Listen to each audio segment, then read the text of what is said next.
Hi, I'm Stewart Wilson, Consul General at the U.S. Embassy in Moscow. Every year at this time, we come together to honor those who gave the ultimate sacrifice in defeating fascism and Nazism. I myself had 4 uncles who fought in World War II, 1 in the Pacific, 1 in Washington, and 2 in the European theater who fought against the Nazis. My parents come from a county in western North Carolina, a rural county.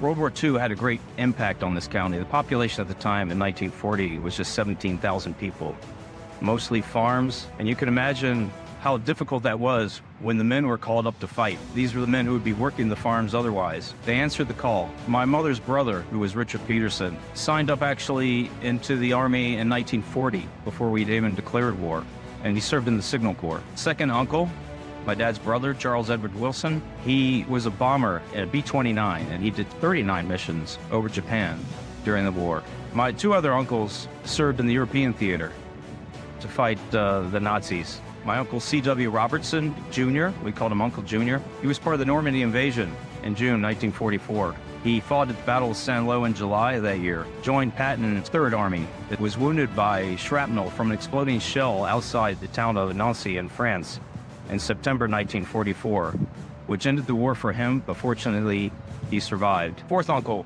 was Wyman Higgins, a machine gunner in the 143rd Infantry Regiment of the 36th Infantry Division. He was the first assigned to North Africa and was taken as part of the 5th Army invasion of Italy during the Italian campaign. Immediately hit devastating resistance from the Nazi army. The orders for Uncle Wyman and his detachment were to take the towns of San Angelo and Cassino.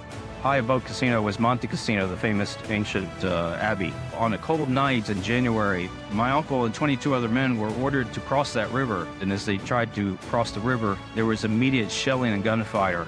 He made it across. They encountered minefields, intense shelling from the Nazis, and had no other choice but to retreat. He remained pinned down on the bank of that river the entire day, with his boots in the freezing water of the Rapido River.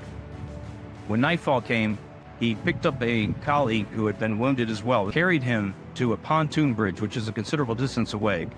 And he, with his friend on his back and another soldier who had come across with him, returned across the pontoon bridge to South Bank for safety. There were people before us who made the ultimate sacrifice so we could live a free life.